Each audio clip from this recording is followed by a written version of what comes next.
And then I hear some of the remarks when they don't know, they think I'm Hispanic, and they start talking about Native women, and some of the remarks are very derogatory. You know, they're drunks, they're alcoholics. If a Native American woman leaves an abusive relationship, culturally appropriate care is often not available. So the second health disparity, which for me is a big concern, is kind of really providing culturally and linguistically appropriate care. So a very big challenge is, one, there are not enough healthcare providers to access, but even if I do get access to them, they probably don't really understand my cultural value system a whole lot. I think the outside researchers and providers, healthcare providers, don't really have a full understanding of the issues, the concerns, the history, and the stories of where this comes from. When it has been reported that when a domestic violence victim is seeking to be free and live safely, she will have to access anywhere from 22 to 24 different program providers in order to get adequate housing, adequate food, adequate transportation, adequate clothing, adequate shelter. It's very difficult for them. And a lot of times program providers don't understand the fact that, you know, women leave 9 to 12 times before they actually leave. They try to honor our traditions and be respectful. You know, we're pulled in so many different directions and walking in two different worlds. Sometimes the world of our culture and then the non-native world that says, you know, hurry up, get it, speed it up, go fast, do this, do that. The judicial process can also be alienating or unhelpful for a Native American woman. The judicial system, our judges don't have to go through any type of domestic violence training. It's not mandatory for them. It's if they choose or if they want to go. And I think that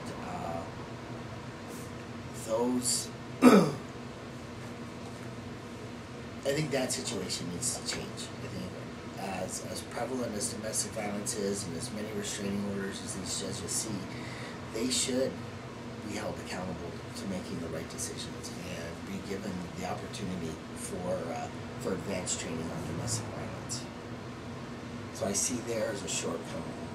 A lot of times we get judges that think that families need to stay united.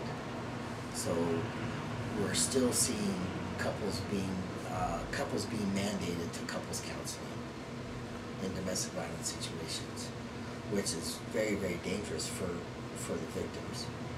And judges, you know, have called and said that they have found it very disturbing that Native women are coming into their courtroom and they don't have an advocate, and they come in by themselves. There's a language barrier, and it's very difficult for them to make a decision. This is something that I've learned since I've been here, is that there's justice and there's law, and those two things can be very different. And I think Native Americans are more in touch with a sense of justice. It's a balance. It's, you know, the natural order. And law is things that people, primarily white men, made up to get what they wanted in the world, really. And so those things can be really a clash. And a lot of times when I have victims, when I talk to victims, and I have to say to them, you know, if they're going to go through the court process, I have to say to them, this is about law. It's not about justice. We may not experience justice, but this is the only system that we have. And unless we work within it and push the envelope, it's never going to change. A majority of violence against Native women is perpetrated by non-Native men, which is perhaps another legacy of the dehumanizing actions and policies of the Spanish and American governments. This is a huge barrier on tribal land because tribal police do not have jurisdiction over non-natives. And what they found in terms of Native communities is that a lot of the perpetrators are not Native men, they're white men.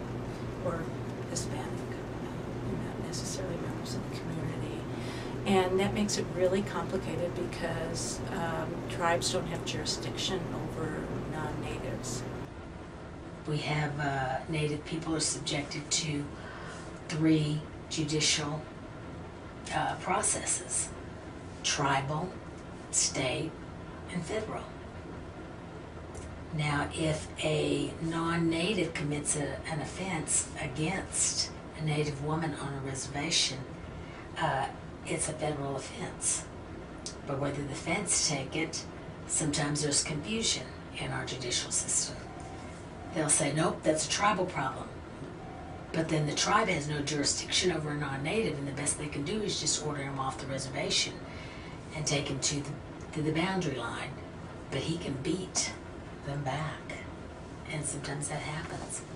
And I think the perpetrators, I mean, they seek out Native American women just for that reason, because they can get away with it.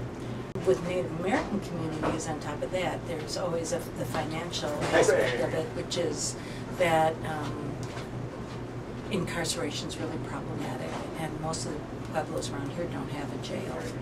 And it's expensive to incarcerate someone, so a lot of times, you know, if there's a domestic violence incident, they'll just send them to their auntie's house or their mom's house and say, you know, don't go back there until, you know, you've sorted this out.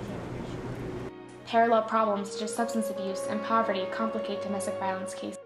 Recovering counselors in drug and alcohol abuse feel that those 2 entities are the main causes of domestic violence, where we know as advocates in domestic violence that alcoholism may be part of the problem, but the perpetrator is usually or is always looking at harming the victim even when they're sober. Drugs and alcohol play a big part in it. They are not the primary causes for domestic violence, but they are definitely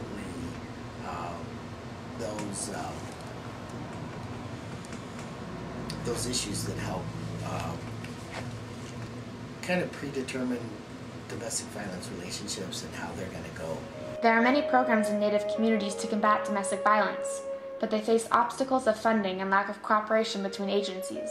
I worked with Peacekeepers Domestic Violence Program on and off for 5 years, and that is an agency out of the 8 northern Indian pueblos. And they really handle the bulk of the problems, domestic violence problems that occur within the pueblos.